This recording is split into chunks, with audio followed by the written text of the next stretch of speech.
Mas hoje, para falar para vocês, eu gostaria que vocês hoje realmente fizessem uso da sua Bíblia, seja o livro físico, seja a Bíblia no celular, porque nós vamos ler alguns textos e como eu não vou poder projetar os textos, gostaria que vocês estivessem com a Bíblia aberta aí. O tema de hoje está no Salmo 116, versículo 12. Diz assim a palavra de Deus: Que darei eu ao Senhor por todos os benefícios que me tem feito? Só esse versículo, mas nós vamos, deixa a Bíblia aberta aí no Salmo 116, nós vamos usar os próximos versículos também. Vamos orar. Senhor nosso Deus, nós te agradecemos pela oportunidade de nos reunirmos e de te cultuarmos. Nós reconhecemos que somos pecadores, reconhecemos que somos falhos e que necessitamos da tua ajuda. Também reconhecemos que o Senhor nos tem dado benefícios aos quais nós não merecemos e dos quais muito necessitamos. Por isso, ó Pai, nós te louvamos, te agradecemos e pedimos que o Senhor nos ajude para que tenhamos a nossa mente aberta e para que o teu Santo Espírito nos ilumine, para que a tua palavra possa entrar em nossos corações, criar raiz, crescer e frutificar. Abençoa os nossos irmãos que estão no impacto, os outros que estão viajando, Senhor, aqueles que por algum motivo não puderam estar aqui nesta manhã. É a oração que eu faço no teu santo nome. Amém. Que darei eu ao Senhor por todos os benefícios que Ele me tem feito? A primeira coisa que nós temos que concordar quando lemos esse texto é que todos nós, crentes, verdadeiros ou não, salvos ou não, e não crentes, usufruímos dos benefícios do Senhor. Mas quando eu digo crentes salvos ou não, é porque eu estou considerando os crentes fiéis e aqueles que são crentes só no nome. Não importa. Todo ser humano usufrui dos benefícios do Senhor. Todo ser humano é alvo dos pensamentos e dos cuidados de Deus. Infelizmente, tem aí algumas pessoas que acham que Deus só cuida dos seus filhos. Mas eu quero ler para vocês Mateus 5, 44 a 45. Diz assim: Eu, porém, vos digo, amai a vossos inimigos, orai pelos que vos perseguem, para que sejais filhos do vosso Pai que está nos céus. Pois ele faz que o seu sol se levante sobre maus e bons, e envia chuva sobre justos e sobre injustos. Esse versículo é citado novamente em Pedro, é citado novamente, é citado também em Provérbios. Mas eu peguei o texto em que Jesus fala porque ele acrescenta: amai aos vossos inimigos, orai pelos que vos perseguem, para que você seja filho de Deus. Por quê? Porque para ser filho de Deus você tem que amar o inimigo e orar pelo que vos persegue. Porque no texto paralelo a esse de Mateus está Lucas, em que Lucas diz o seguinte: se você só orar por aquele que gosta de você ou por aquele de quem você gosta, que vantagem você tem nisso? Até quem é ímpio faz isso. Até o ímpio ora e dá presentes para aquele que ele gosta. A diferença do crente, a diferença do servo de Deus está no fato de que ele ora, ele dá presente para aquele que não gosta dele. Então a diferença que Jesus está falando aqui, olha, para você ser filho de Deus, você tem que amar o seu inimigo e orar por aquele que te persegue. Por quê? Porque para todos os outros seres humanos, Deus faz com que o seu sol se levante. Deus faz com que caia a sua chuva. E o sol e a chuva, pensando em termos dos tempos bíblicos, são a coisa mais preciosa que o ser humano podia ter. Porque depende do sol e da chuva a colheita. Depende do sol e da chuva o crescimento do pasto para os animais. De onde eles tiravam tudo que eles usavam. A pele para fazer as roupas, a lã, a carne para comer. No caso das vacas, o leite, das cabras também o leite. Tudo corria em volta de termos um bom sol, o sol no tempo certo e também a chuva. E a grande questão é que quem controla essas coisas é Deus. E Deus fazia com que o sol aparecesse sobre o justo, sobre a plantação do justo e sobre a plantação do injusto, e fazia cair a chuva sobre a plantação do injusto e sobre a plantação do justo. Então, qual é a diferença? Já que Deus dispensa os mesmos cuidados para todos os seres humanos. A diferença está em que o Filho de Deus ama o seu inimigo e ora por aquele que o persegue. Se ele faz isso para todos os seres humanos, quem somos nós, então, para diferenciarmos aqueles que são abençoados ou não? Para fazermos acepção de pessoas? Porque, de fato, todo ser humano deve alguma retribuição a Deus. Esse é o fato. Só que aquilo que Deus fez por nós vai muito além do cuidado diário, da atenção diária que Ele tem para com cada ser humano. O próprio Jesus diz também nos evangelhos que nós não somos capazes de acrescentar um fio de cabelo ou um dia de vida às nossas vidas. É Deus quem cuida de tudo isso. Então qual é a diferença? A diferença está em que Deus, apesar do cuidado diário, Ele não isenta nenhum ser humano da condenação.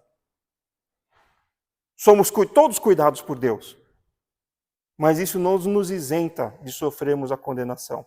Então o cuidado de Deus vai muito além desse cuidado diário que Ele dá para todo ser humano, porque Deus nos deu a chance de sermos livres por meio do sacrifício de Cristo, que é a maior e a melhor bênção, é a maior e a melhor dádiva, é o maior e melhor benefício que o ser humano poderia receber. E é claro, eu falei que é um fato que todo ser humano deve uma retribuição para Deus. Só que também é um fato que nenhum ser humano pode retribuir para Deus. Como é que a gente vai retribuir o sacrifício de Cristo? Que é um cuidado muito além do simples fato de Deus cuidar de cada um de nós todos os dias. Então, essa é a primeira coisa que a gente tem que concordar, e Davi, que escreveu esse salmo, ele sabe disso. Quando ele faz essa pergunta, que darei eu ao Senhor por todos os benefícios que Ele me tem feito, ele sabe que ele não pode dar nada em troca. Nenhum ser humano pode retribuir a Deus. Mas, você está com a sua Bíblia aberta aí, olha para o versículo 13. Tomarei o cálice da salvação e invocarei o nome do Senhor. A primeira resposta do rei Davi a essa pergunta é uma ação. Para eles, na época de Davi, uma ação meio enigmática, porque para eles essa expressão significa apenas depositar a confiança em Deus. O que é tomar o cálice da salvação? Hoje, nós, no nosso tempo, com o nosso evangeliquez, a gente entende o que é o cálice da salvação. Mas na época do rei Davi, quando ele fala isso, a ideia que eles têm é uma outra. Para eles, a ideia é de que eles vão confiar em Deus, que Deus vai salvá-los. E claro, quando a gente pensa na história de Davi, é óbvio que Davi está pensando na salvação dos inimigos. Davi passou quase 20 anos sendo perseguido pelo rei Saul. Depois que ele se tornou rei, ele ainda passou um tempo guerreando para libertar o povo de Israel dos seus inimigos em volta. Então, quando a gente pensa na história do rei Davi, claro, a gente pensa em salvação dos inimigos, libertação do perigo. Mas, pela segunda frase, invocarei o nome do Senhor, que está aí no versículo 13, Davi está se referindo às inúmeras vezes em que ele precisou clamar a Deus para ser salvo dos seus inimigos, em que ele precisou invocar o nome de Deus. Só que quando a gente olha para o Salmo 2 e para o Salmo 22, que são dois salmos proféticos em relação ao Messias, nós concluímos que Davi também pode estar se referindo à salvação por meio do sacrifício de Jesus. Davi era um profeta. E o Salmo 22 descreve claramente todo o sacrifício de Jesus na cruz, citando inclusive as palavras que Jesus usaria na cruz. Deus meu, por que me desamparaste? Que é citado no Salmo 22 duas vezes, logo no começo e no meio. Então, quando a gente olha para o Salmo 2, que está falando dos inimigos de Cristo se regozijando com a morte dele, e o capítulo 22, que é a história de Cristo e o clamor de Cristo na cruz, a gente entende que talvez Davi esteja profeticamente falando nesse cálice da salvação, que a única coisa que ele pode fazer para retribuir os benefícios de Deus é pegar o cálice da salvação. Então, a primeira ação que Davi nos oferece como resposta a essa pergunta é aceitar a salvação que Cristo nos oferece. Porque nós, pelas nossas ações, pelos nossos feitos, por aquilo que nós somos, não podemos retribuir a Deus. Então, o que você pode dar a Deus em troca dos benefícios que Ele tem feito por você? Você pode aceitar a salvação. A primeira coisa que Davi fala aqui. A segunda coisa está no versículo 14. Ele diz: cumprirei os meus votos ao Senhor na presença do seu povo. Em outros textos, a Bíblia nos orienta a não fazermos votos por diversas razões. Porque nós não temos controle sobre a nossa vida, porque nós não temos autoridade ou poder suficiente para fazer cumprir um voto. Querem ver? Eclesiastes 5, versículos 4 e 5 diz o seguinte: quando a Deus fizeres algum voto, não tardes em cumpri-lo, porque ele não se agrada de tolos. Aquilo que votares, paga-o. Melhor é que você não vote do que votar e não pagar. A orientação bíblica é de que nós nunca devemos fazer nenhum voto, nenhuma promessa para Deus. Porque Deus não se agrada de tolos. Se você fizer algum voto, alguma promessa diante de Deus, Ele vai cobrar. E se você não puder pagar, ai de você. É por isso que o casamento é uma coisa séria, porque mesmo não sendo um casamento diante da igreja, quando você vai lá no juízo, você faz um voto. E Deus pega aquele voto para si. Se você fizer um voto, não tarde em cumprir. Mas a Bíblia fala, não faça, porque você não sabe se vai conseguir cumprir. Mas, para não dizer que eu estou falando de Eclesiastes, um livro dito por muita gente de existencialismo pessimista, porque para o livro de Eclesiastes, para o autor de Eclesiastes, ninguém presta, ninguém consegue fazer nada. E é do Antigo Testamento. Então vamos lá para o Novo. Mateus 5, 33 a 37. Ouvistes também o que foi dito aos antigos: não perjurarás, mas cumprirás teus juramentos ao Senhor. Eu, porém, vos digo, de maneira nenhuma jureis, nem pelo céu, por ser o trono de Deus, nem pela terra, por ser o estrado dos seus pés, nem por Jerusalém, porque é a cidade do grande rei.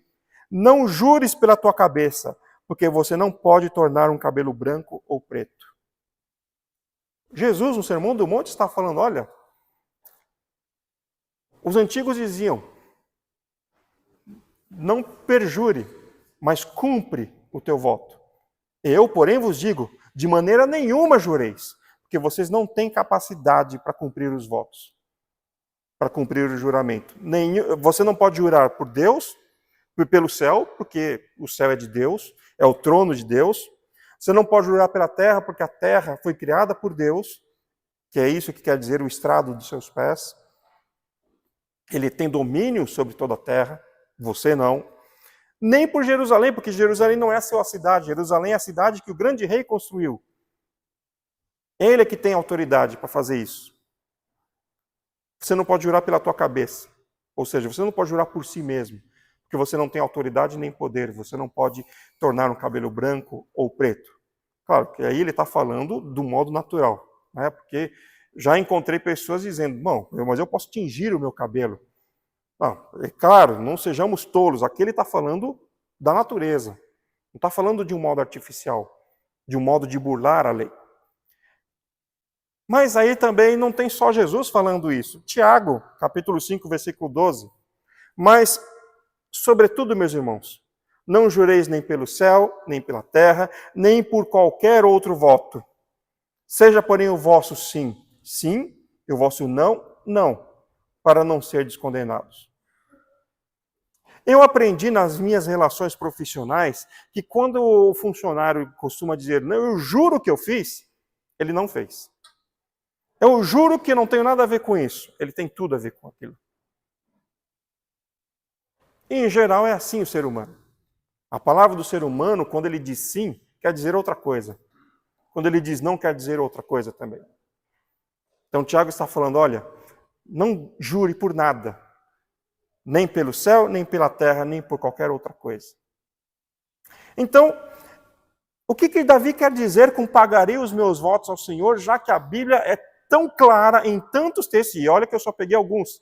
Se você for numa concordância bíblica, tem um monte de passagens falando sobre voto, sobre fazer juramento, sobre fazer promessas. Mas tem um monte mesmo. A maioria deles condenando. Então, o que Davi quer dizer aqui com pagarei os meus votos? Parece que ele está se referindo, então, não exatamente àquelas promessas que nós fazemos para Deus como barganha. Uma vez, eu estava numa situação muito ruim na escola. Eu estava prestes a repetir de ano. E a escola era muito cara. O meu pai, como pastor, tinha bolsa naquela escola, então eu podia estudar ali. Mas a bolsa dependia das minhas notas. E eu estava perigando repetir de ano aquele ano ali. Eu fiz uma promessa para Deus. Falei, Deus, se o Senhor me deixar passar nessa prova, nesse ano, eu vou ler o livro de Salmo 8 vezes. Inteirinho. Eu passei.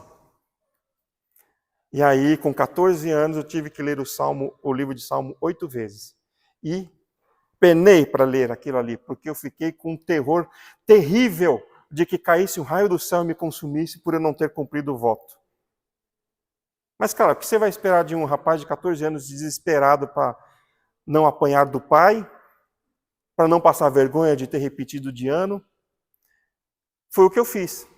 Não sei se Deus me fez passar porque eu fiz o voto para Ele. Porque aquilo foi uma barganha. E quantas vezes nós, como seres humanos, não fazemos barganha com Deus? Olha, se tudo correr bem na minha vida, eu vou para o culto. Eu costumo encontrar pessoas assim que a gente convida para vir para o culto, para vir para a igreja, para participar dos trabalhos da igreja, e ela fica protelando, fica procrastinando, fica adiando. E ela sempre fala, olha, se Deus quiser, quando tudo estiver em ordem, eu vou. Para ela, o que é tudo estar em ordem? Não ter nenhuma briga com o marido, com a esposa ou com os filhos naquele dia. Não ter nenhum problema financeiro para se preocupar naquele dia. Não ter nenhuma dorzinha no corpo. Não ter o jogo do time naquele dia. De repente, não ter nenhuma visita da família. Se não tiver nada disso, para ela está tudo em ordem, aí ela vem para o culto.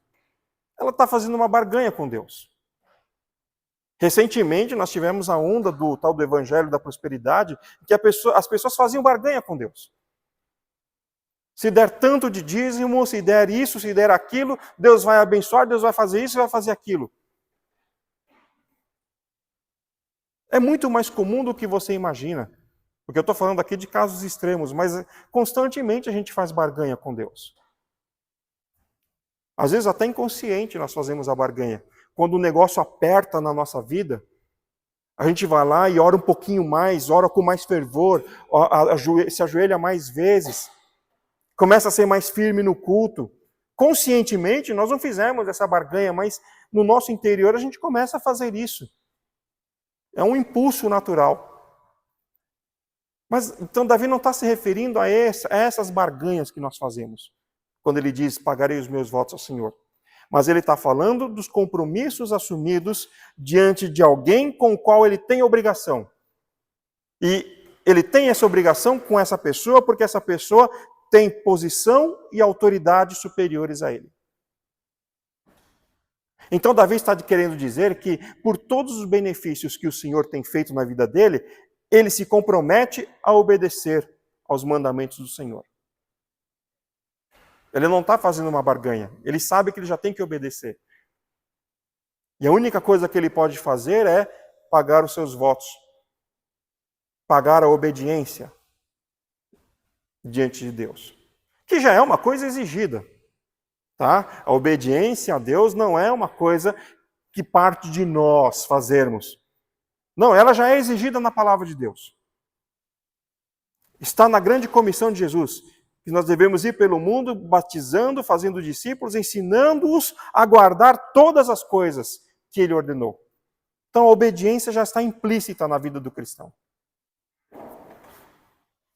A segunda resposta de Davi à pergunta: que benefícios eu darei ao Senhor? O que eu darei em troca dos benefícios do Senhor?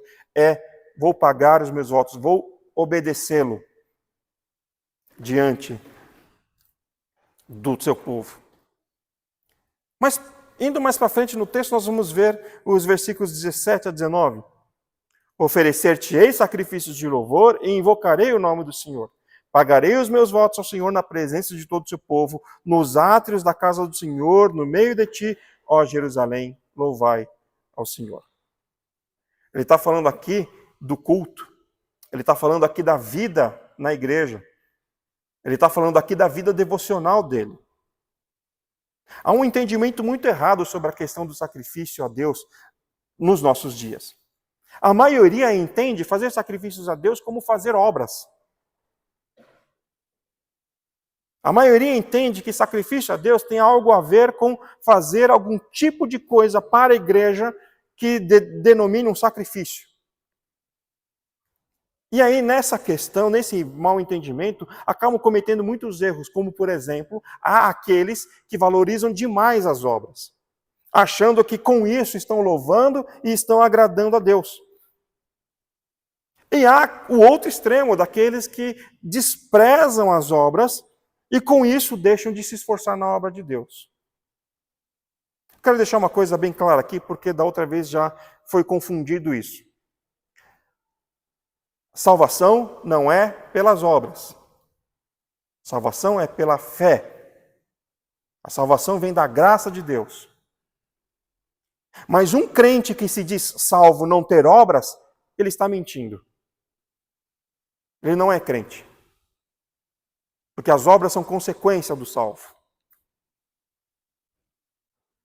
Mas justamente por causa dessa confusão que as pessoas fazem, tem aqueles que desprezam as obras. Dizendo, se eu fizer isso, eu estou barganhando com Deus, fazendo uma obra em troca de uma bênção. E aí deixam de se esforçar para fazer o que deve ser feito. Mas, se Davi não está se referindo especificamente às obras, quando ele fala oferecer-te-ei sacrifícios de louvor, ao que ele está se referindo então? Para isso nós temos que ir lá para o Novo Testamento, Romanos capítulo 12, versículo 1. Portanto, rogo-vos, irmãos, pela compaixão de Deus, que apresenteis os vossos corpos como sacrifício vivo, santo e agradável a Deus, que é o vosso culto racional. Davi está falando aqui nos versículos 17 a 19 que ele vai ao templo, que ele vai fazer sacrifícios de louvor, que ele vai invocar o nome do Senhor, que ele vai pagar os votos nos átrios da casa do Senhor. Ou seja, ele está falando que ele vai se dedicar à obra de Deus. Aqui, no caso, a obra de Deus personificada pelo Templo de Jerusalém. Então, nós podemos personificar a obra de Deus no serviço que nós prestamos para a igreja, pela igreja, para o povo de Deus. Obviamente, Paulo não está falando de obras. E nem de morte sacrificial. Quando ele diz apresenteis os vossos corpos como sacrifício vivo. Ninguém pode afirmar que Paulo está falando de obras aqui, porque, afinal de contas, Paulo é tido como o pregador da salvação pela graça. Ao ponto de Martinho Lutero achar que Paulo e Tiago, se encontrassem, iriam sair no tapa, porque Tiago fala muito de obras. A ponto de Martinho Lutero achar que Tiago nem devia fazer parte da Bíblia. Então é óbvio que Paulo não está falando de obras quando ele fala de sacrifícios de louvor. Mas a chave para entender o que ele quer dizer está na frase: este é o vosso culto racional. Ou seja, ele está falando de um culto consciente, Um culto consciente do porquê, do para quê e do para quem está fazendo o culto. Por que você cultua a Deus? Qual é o motivo que te leva a cultuar a Deus? Davi responde: eu cultuo a Deus por causa dos benefícios que Ele me tem feito. Não posso deixar de cultuar a Deus. Para que você cultua a Deus? Eu cultuo a Deus para pagar os benefícios que Ele me tem feito, porque eu não posso pagá-los. Então eu só posso cultuá-lo. Para quem? Ora, para Deus. Não vai ser para o pastor Paulo, porque que benefício o pastor Paulo traz para a minha vida? Eu posso ajudar vocês em algum momento, em alguma coisa que eu saiba fazer, mas isso não traz benefício para a sua vida. Isso te alivia de algum problema, de alguma situação. Davi fala que vai cultuar a Deus e apresentar sacrifícios a Deus, porque Deus tem feito o maior benefício na vida dele. Aliás, poderíamos parafrasear Davi e dizer que Deus tem feito o único benefício que Davi precisa, de fato. Que é o que ele falou lá no começo. Tomarei o cálice da salvação. Paulo, no Novo Testamento, já entende isso. Ele está vindo depois de Jesus, depois da morte e ressurreição de Jesus, então ele entende que o cálice da salvação é a morte de Cristo na cruz e é a sua ressurreição. Então ele está falando de apresentar o corpo em sacrifício vivo para cultuar de maneira racional a esse Deus que se sacrificou por nós. Então, apresentar o corpo em sacrifício vivo para Paulo significa oferecer a vida a Deus. Mas não oferecer a vida por qualquer motivo, de qualquer jeito. Por isso que ele fala do culto racional. Um culto que sabe por que está fazendo isso, para que está fazendo isso, para quem. Então, aqui vem a questão do sacrifício. Eu não estou falando aqui de um chamado para um ministério específico. Porque, de fato, se você recebeu o chamado, você já está se sacrificando. Eu já contei isso aqui na escola bíblica e talvez no domingo à noite pregando. Até os meus 18 anos, eu não queria ser pastor.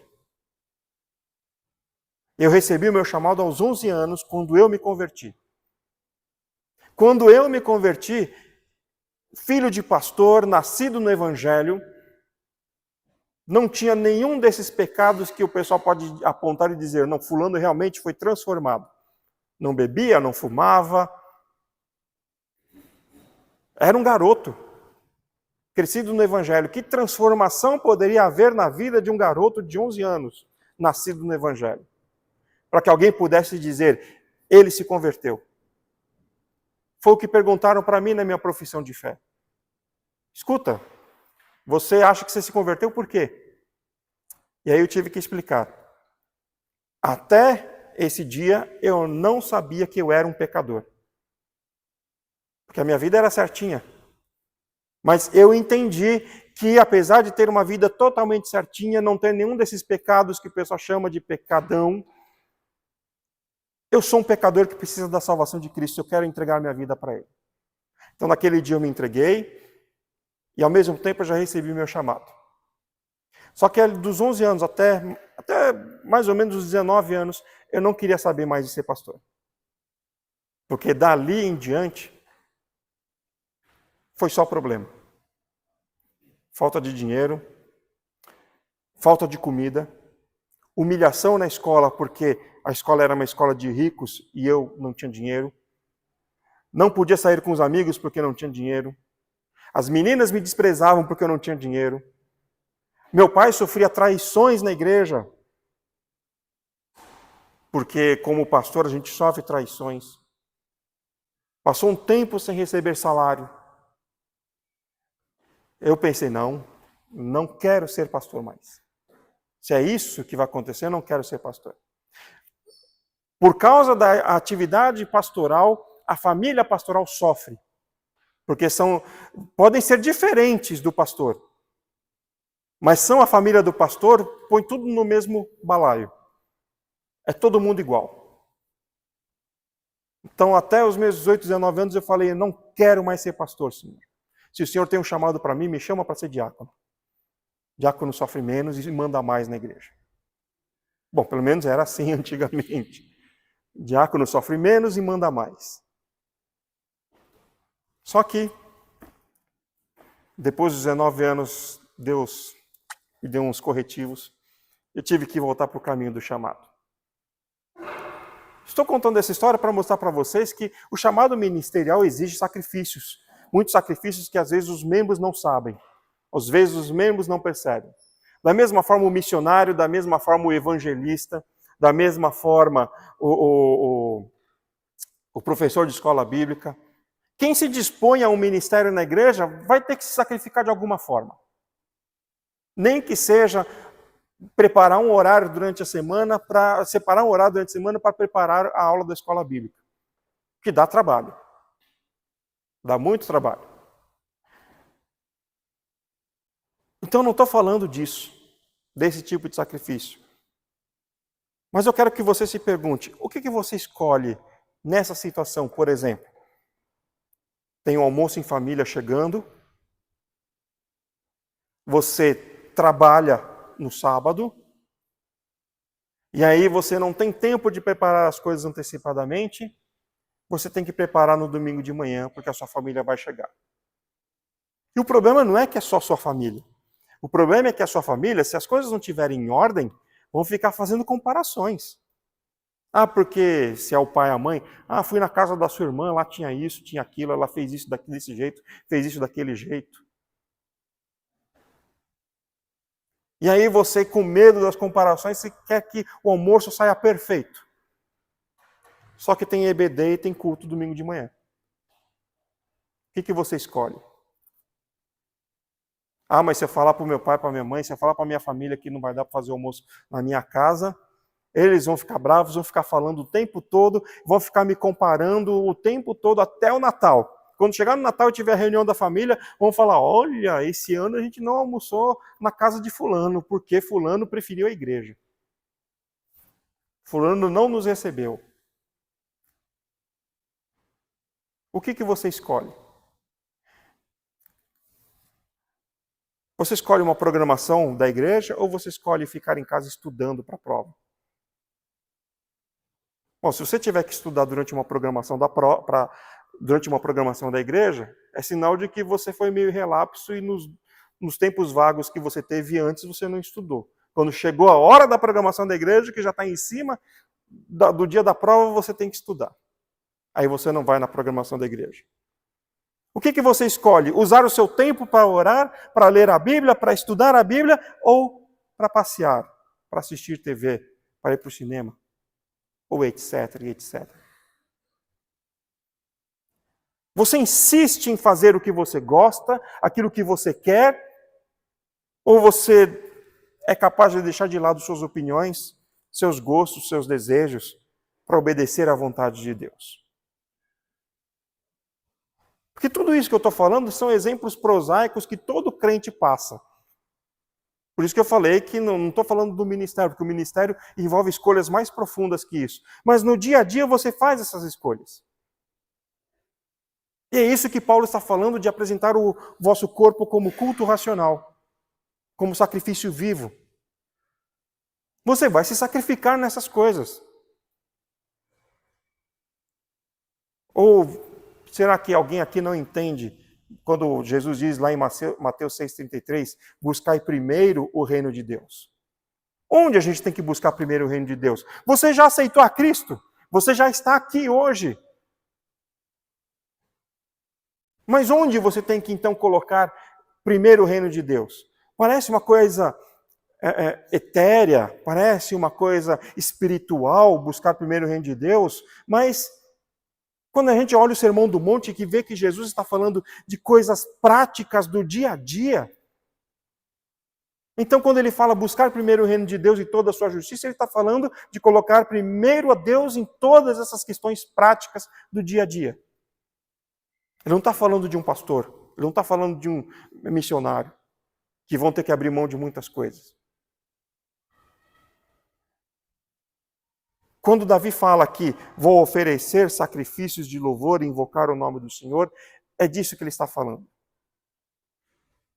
De que não importa o quão pesado seja para ele, não importa o quão problemático seja para ele vai obedecer a Deus, porque vale a pena obedecer a Deus, porque Deus tem feito benefícios para a vida dele. É só nós lembrarmos de duas passagens da vida de Davi que são muito ilustrativas para isso. Por duas ocasiões, Davi, que passou 20 anos sendo perseguido pelo rei Saul, já era ungido rei de Israel. O povo queria que Davi fosse o rei de Israel. Os generais de Saul queriam que Davi fosse o rei de Israel. Mas por duas ocasiões Davi teve a oportunidade de matar Saul, que queria matá-lo.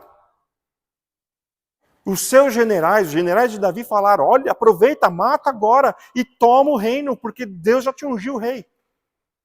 Davi falou: não. Saul é ungido do Senhor também. E se foi Deus que me mandou ser o rei de Israel, Deus vai dar um jeito de que eu seja o rei de Israel. Eu não preciso matar Saul. Foi sacrificante para ele tomar essa decisão. Porque se ele matasse Saul ali em algum daqueles dois momentos, toda aquela vida de sofrimento, vivendo escondido nas montanhas, fugindo de um lugar para outro, longe das suas esposas, passando necessidades, sendo perseguido pelos inimigos de Israel, tudo aquilo pararia. E Davi voltaria para o palácio, teria uma vida de luxo, comendo do bom e do melhor, podendo dormir numa cama, porque Davi dormia em cavernas. Tinha que caçar para comer.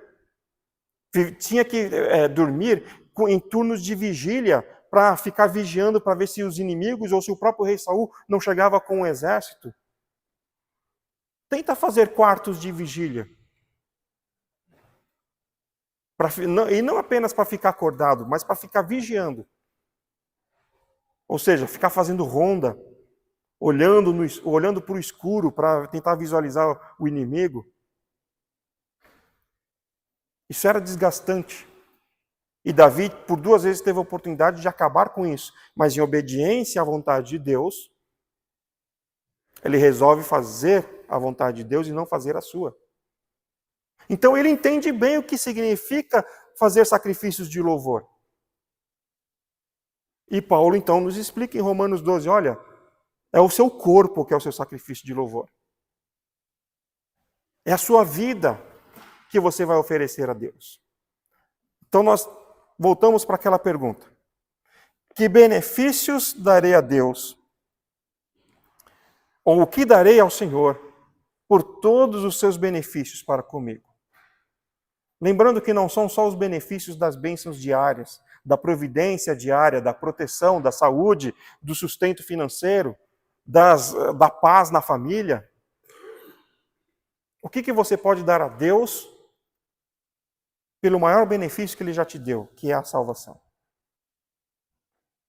Humanamente falando, nós não temos nada para dar. Nós não podemos dar nada para Deus. E na verdade, Deus nem quer as nossas obras. O que Ele quer é a nossa vida nas mãos dEle.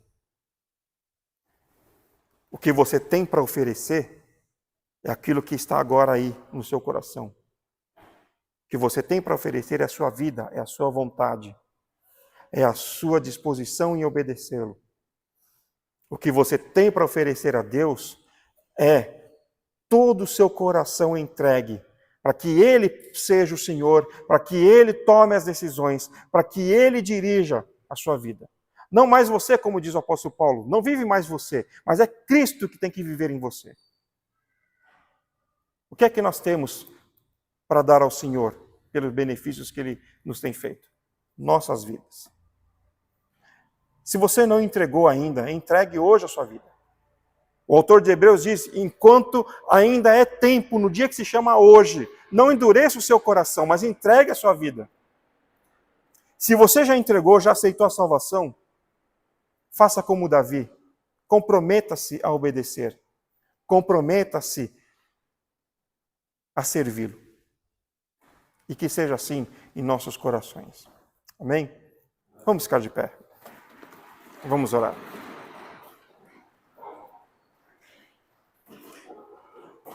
Senhor nosso Deus, pedimos que Tu nos dê um coração disposto a Te obedecer, um coração disposto a se entregar diante de Ti.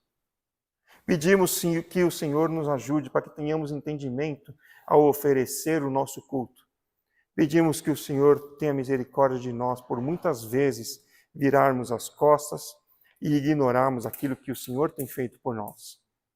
Pedimos que o Senhor nos torne humildes, submissos à Tua vontade, dispostos a plenamente confiar em Ti e entregar nossas vidas diante de Ti. E agora que o amor de Deus, nosso Pai, a graça de nosso Senhor Jesus Cristo e a comunhão do Santo Espírito de Deus estejam com cada um aqui presente e com todo o povo de Deus espalhado na face da terra, desde agora e para sempre. Amém.